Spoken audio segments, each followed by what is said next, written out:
जय हिंद भाइयों, कैसे हैं आप सब लोग। आशा है कि अच्छे होंगे। जैसे कि हमने आपको जानकारी दी थी कि आज है हमारे साथ पंकज सर। अब इनसे बात करेंगे कि इन्होंने कौन कौन से एग्ज़ाम क्लियर किए हैं और जो फिलहाल में अभी ट्रेनिंग पे हैं और क्या क्या तैयारी में कठिनाइयाँ आती हैं, इसके बारे में बात करेंगे। तो बात करते हैं पंकज सर से। जय हिंद भाइयों, मेरा नाम पंकज है और मैं यहीं दानिश भाई के साथ हूँ। देखिए दोस्तों, ऐसा होता है जब हम तैयारी करते हैं तो कठिनाइयाँ बहुत आती हैं और उन्हें फेस भी करना पड़ता है। हर तैयारी करने वाले के जीवन में एक बार ज़रूर आता है, ऐसा समय आता है कि हमें तैयारी छोड़ देनी चाहिए, बट ऐसा नहीं करना है। तैयारी में लगे रहिए, आराम से मेहनत करिए अच्छे से। अच्छा, तो अपने बारे में आप ये बताइए कि आपने कौन कौन से एग्ज़ाम क्रैक किए हैं और कब से तैयारी स्टार्ट की। तैयारी तो देखिए, मैंने 2017 से की थी तैयारी शुरू, और मैंने 2018 और 2019 दोनों साल का CPO दिया है और 2018 का CGL दिया है। पर अनफॉर्चुनेटली मैं CPO का फिजिकल नहीं दे पाया दोनों साल का। यानी दोनों CPO क्लियर हो गए। हाँ, क्लियर हो गए थे दोनों क्लियर हो चुके। और CGL में आपका क्या रहा। CGL में मेरे प्री में 126 थे और मेंस जो होता है मैथ में 110 थे मेरे, और मैथ में मेरे नंबर कम रह गए थे और इंग्लिश में 136.5 थे। तो कुल मिलाकर 378.5 नंबर थे मेरे। नंबर कम थे, तैयारी इतनी अच्छी थी नहीं, फिर भी लगे रहे। लेकिन आखिर अब फाइनल में आके यूपी पुलिस में सिलेक्शन हुआ। एग्जाम काफ़ी बड़े बड़े क्रैक किए और भी एग्जाम ग्रुप डी वगैरह क्रैक किए आपने। रेलवे ग्रुप डी का भी दिया था, वो भी क्रैक हो गया था। ग्रुप डी का भी क्रैक किया है इन्होंने, काफ़ी एग्जाम क्रैक किए हैं। तो अपनी तैयारी के बारे में बताइए हमारे भाइयों को कि कैसे तैयारी की आपने, कैसे टाइम मैनेज किया, क्या क्या कठिनाइयाँ आती हैं एक विद्यार्थी के जीवन में। देखिए भाइयों, कठिनाइयाँ तो काफ़ी आती हैं, आप लगे रहिए, बस मेहनत करते रहिए। किस तरीके से आपने कैसे टाइम मैनेज किया, किस तरीके से आप पढ़ते थे, रात को कितना समय देते थे, दिन में कितना पढ़ते थे, कहाँ आपने कोचिंग ली, इसके बारे में। 7-8 घंटे अगर अपना टाइम निकाल कर सेल्फ स्टडी करेंगे, ना ही किसी कोचिंग की ज़रूरत पड़ेगी। ना अब तो फ़ोन पे ऐसे यूट्यूब वगैरह पे ऐसे चैनल हैं कि आप घर पे कर सकते हैं, किसी कोचिंग सेंटर की ज़रूरत ही नहीं पड़ेगी जाने की आपको। हमारे भाई कहने का मतलब है कि आप ऑनलाइन भी इतना अच्छा बेस्ट कर सकते हैं जो आप ऑफलाइन में नहीं कर सकते। यानी कि ऑनलाइन में काफ़ी बेस्ट दिया जा रहा है। तो आप जिस तरीके से टाइम मैनेज करते थे, आपके सामने क्या क्या कठिनाइयाँ आई, फाइनेंशियल भी कठिनाइयाँ आती हैं, तो उसके बारे में बताइए।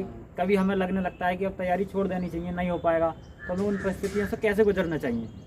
हताशा तो आती है देखिए, जब हम मेहनत कर रहे हैं और कहीं हमारा हो नहीं पाता है, तो सबके जीवन में होता है ऐसा एक बार ज़रूर कि इतनी मेहनत कर रहे हैं और वैकेंसी भी टाइम पे पूरी नहीं हो पा रही है। तो ऐसा मत सोचना कि हमें तैयारी छोड़ देनी चाहिए, लगे रहिए बस मेहनत से। अगर आप मेहनत से लगे रहेंगे तो आपको कहीं ना कहीं ज़रूर हो जाएगा। लेकिन अब हमारे भाइयों को ज़्यादातर ये सवाल होते हैं कि मैथ मुझसे नहीं आता बिल्कुल भी। तो अब सर से पूछते हैं कि मैथ में क्या क्या कठिनाइयाँ आती हैं और मैथ को हम अच्छा करने के लिए क्या कर सकते हैं। देखिए, यूपी पुलिस में मैथ का इतना रोल तो है नहीं ज़्यादातर। 19 क्वेश्चन मैथ के पूछे जाते हैं कुल मैथ में। 19 क्वेश्चन पूछे जाते हैं और 56 क्वेश्चन रीजनिंग के, हिंदी पूछी जाती है उसमें, और जीके। तो मैथ का इतना रोल नहीं है। आप ज़्यादा से ज़्यादा ध्यान दीजिए अपनी रीजनिंग पे और हिंदी पे, ये चीज़ अपनी स्ट्रॉन्ग कीजिए। मैथ में तो आप नॉर्मली पढ़ते रहेंगे तो 19 में से मैं मानता हूँ कि आप 13-14 बेसिकली बन जाएंगे। कोई इतना हार्ड मैथ नहीं आता इसमें। बहुत आसान मैथ आता है, ज़्यादा हार्ड मैथ नहीं आता कोई। और UPSI के मुकाबले तो बहुत आसान मैथ है यूपी पुलिस कांस्टेबल का। और अब UPSI का भी एग्जाम जाए, उसमें भी काफ़ी अच्छा स्कोर है हमारे पंकज सर का। 117 क्वेश्चन UPSI में, ठीक है। आप खुद समझ सकते हैं कि काफ़ी एग्जाम क्लियर हैं। यानी CGL भी, CPO भी, डबल CPO क्लियर है, ग्रुप डी भी क्लियर है। तो उसके हिसाब से आप भी देख सकते हैं कि हमें टाइम कैसे मैनेज करना है और कौन कौन सी बुकों को आपने फॉलो किया। कुछ हमारे साथियों को बताइए जिसे पढ़ के कुछ उन्हें अच्छा लगे। देखिए, मैथ में तो अगर हम लो लेवल की बात करें तो RS अग्रवाल सही है, अपना मीडियम लेवल है। अगर उससे ऊपर जाएंगे थोड़ा तो राकेश यादव की आती है नई बुक में, 9700+ इस टाइम मैं पढ़ रहा हूँ अभी तो। और सर का कहने का मतलब है अगर आप हाई लेवल में जा रहे हैं, CGL या CPO वगैरह हाई लेवल के लिए हैं, तो आपको SD यादव तो लो लेवल पे अच्छा है बेसिक के लिए, और जो RS अग्रवाल है वो अच्छे लेवल के बढ़िया है, क्योंकि उसमें लेवल के सवाल हैं। जी सर। और जो बेसिक से हैं वो SD यादव का काफ़ी अच्छा है बेसिक के लिए। ये स्टार्टिंग से अगर हम तैयारी स्टार्ट कर रहे हैं तब। हाँ, तैयारी स्टार्ट कर रहे हैं तो SD यादव बहुत अच्छा ऑप्शन है हमारे लिए। क्योंकि स्टार्टिंग में हम तैयारी करते हैं, अगर नया कोई भी बंदा तैयारी करता है तो उसको बेसिकली वही क्वेश्चन चाहिए जो उसे इंटरेस्ट आने लगे पढ़ने में। अगर हार्ड एकदम पहुंच जाते हैं अगर आप हार्ड लेवल पे, तो मन लगता है कि अब तैयारी हमसे नहीं हो पाएगी, यानी छोड़ देना चाहिए। क्योंकि कठिनाइयाँ काफ़ी आती हैं बीच में, किसी के फाइनेंशियल प्रॉब्लम होती है तो उससे भी गुजरना होता है। अब हमारे जो पंकज सर हैं इन्होंने काफ़ी एग्जाम क्रैक किए हैं, तो उनका एक तजुर्बा भी है कि अगर आप तैयारी में लगातार लगे रहेंगे तो कहीं ना कहीं सिलेक्शन हो जाएगा। देखिए ऐसा होता है, आप प्रतिदिन चाहे मैं मानता हूँ 2 घंटे नहीं पढ़ रहे, आप 1 घंटा पढ़िए, पर पढ़िए रोजाना। ऐसा नहीं कि हम आज तो 8 घंटा पढ़ लिए, हमने 8 दिन की पढ़ाई कर दी, ऐसा नहीं होता। आप रोज पढ़ना है, लगातार कंटिन्यूटी बना के रखनी है अपनी एक लगातार। अगर आप कंटिन्यूटी बना के रखते हैं तो उससे एक बेस बना रहता है आपका, जो बीच में गैप होता है वो छूटता नहीं है। अगर आप बीच में गैप कर देते हैं तो कुछ चीज़ें छूट जाती हैं और वही हम आखिर में दुख देती हैं।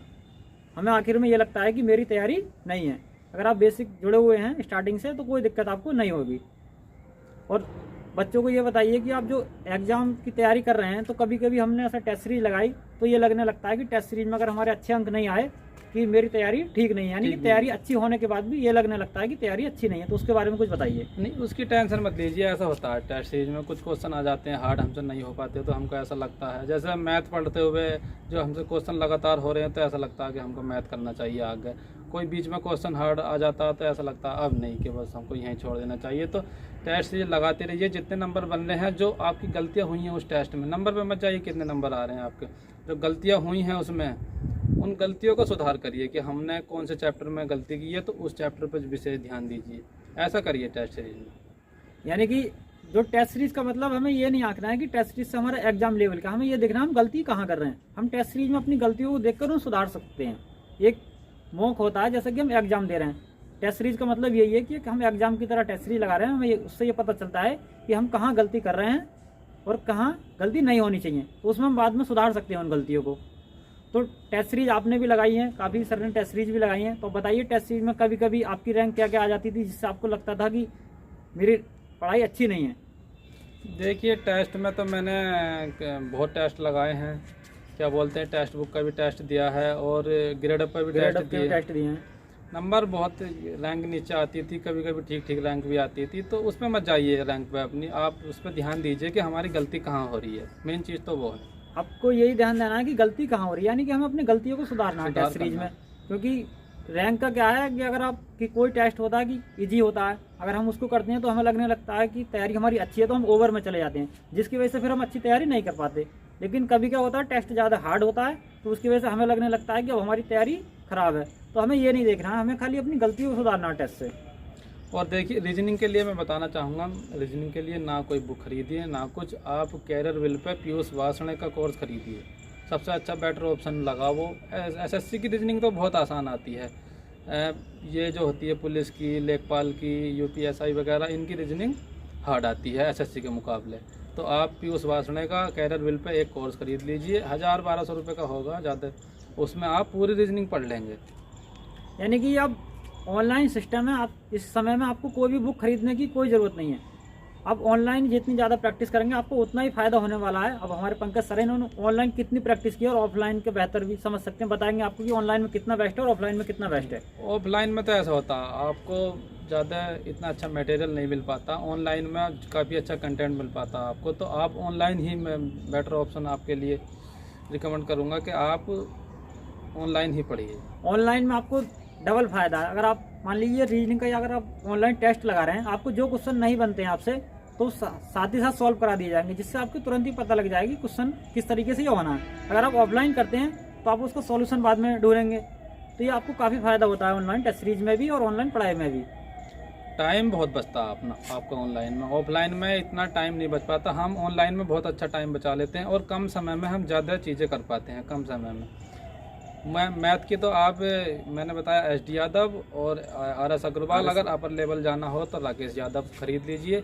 बाकी यूपी पुलिस तक के लिए तो एसडी यादव और आरएस अग्रवाल बहुत अच्छा बेटर ऑप्शन है आपके लिए। रीजनिंग के लिए हमने बताया है कि वही पीयूष वासणे का एक कोर्स खरीद लीजिए, एक बार आपने खरीद लिया तो आप पूरी रीजनिंग उसी से कर लेंगे, बहुत अच्छा पढ़ाते हैं। अच्छा, तो सर आप बच्चों को ये बताइए कि आपने तैयारी कहीं बाहर रह के की, शहर में, या अपने घर से ही सेल्फ स्टडी की है? सर मैं मुरादाबाद में रहा था, मैं मुरादाबाद में मैंने इंग्लिश की तो तैयारी की थी ऑफलाइन बैच में जाके, क्योंकि इंग्लिश की शुरुआत थी। मैथ मैंने कहीं नहीं पढ़ा और बाकी किसी कोचिंग सेंटर पर मैं नहीं गया। बाकी जो तैयारी की है सब ऑनलाइन तैयारी की है। ऑनलाइन आपके लिए काफ़ी बेस्ट मटेरियल मिलता है, आप ऑनलाइन तैयारी कीजिए, आपके लिए काफ़ी बेस्ट रहेगा। उससे आपके लिए समय भी बचता है। अगर आप ऑफलाइन कहीं भी सेंटर में जाते हैं तो 1-2 घंटे, अगर आप जाते हैं अपने रूम से भी, तो 1-2 घंटे का टाइम आपका ख़राब हो ही जाता है। और आप ऑनलाइन में अगर तैयारी कर रहे हैं तो वो आपका समय बच जाएगा और उसे आप अपने उपयोग में सही जगह लगा सकते हैं। हाँ। तो आपके लिए ये काफ़ी जानकारी है और सर ने हमारे काफ़ी एग्जाम भी क्रैक किए हैं, तो उनको तजुर्बा भी है कहाँ से क्या पढ़ना है और वही चीज़ वो आपको बता रहे हैं। बस दोस्तों मेहनत करते रहिए, लगे रहिए, अपनी एक कंटिन्यूटी बना के रखिए। ये नहीं कि हमें नहीं हो रहा तो बीच में छोड़ देना चाहिए, बिल्कुल नहीं। डीमोटिवेट नहीं होना, हमको मोटिवेट होते रहना है हमेशा। और सबसे अच्छा मोटिवेटर आदमी खुद स्वयं होता है, सेल्फ होता है। कोई दूसरा मोटिवेट उसको नहीं कर सकता जब तक वो सेल्फ मोटिवेटेड नहीं होगा। तो दोस्तों बस इतनी जानकारी आप सभी के लिए काफ़ी है। जय हिंद दोस्तों। और साथियों इसी के साथ ही हमारे चैनल को भी सब्सक्राइब करें और वीडियो को लाइक करें और अधिक से अधिक शेयर करें। जैसा कि सर ने आप लोगों को बताया था कि तैयारी के बारे में किस तरीके से करनी है और क्या पढ़ना है, आप उसी को टाइम टेबल के हिसाब से फॉलो कीजिए। अगर आपके पास दिन में अगर समय भी नहीं है तो आप रात को नाइट में भी 4-5 घंटे आसानी से निकाल सकते हैं। और यूपी पुलिस का कोई एग्जाम इतना ज़्यादा हार्ड होता नहीं है। जैसा कि सर ने बताया, मैथ भी आप जो 19 क्वेश्चन आते हैं उसमें से भी आप 14-15 आसानी से बना लेंगे, तो यही लेवल होता है। रीजनिंग पर आप थोड़ा ज़्यादा ध्यान दीजिए, क्योंकि रीजनिंग के 56-57 उसमें इसमें आपके आते हैं क्वेश्चन, तो आप अगर उन्हें कर लेते हैं कोई दिक्कत नहीं, आसानी से हो जाएगा। तो ये थी आपके लिए काफ़ी महत्वपूर्ण जानकारी। तो साथियों इसी के साथ ही वीडियो को समाप्त करते हैं। Thanks for watching.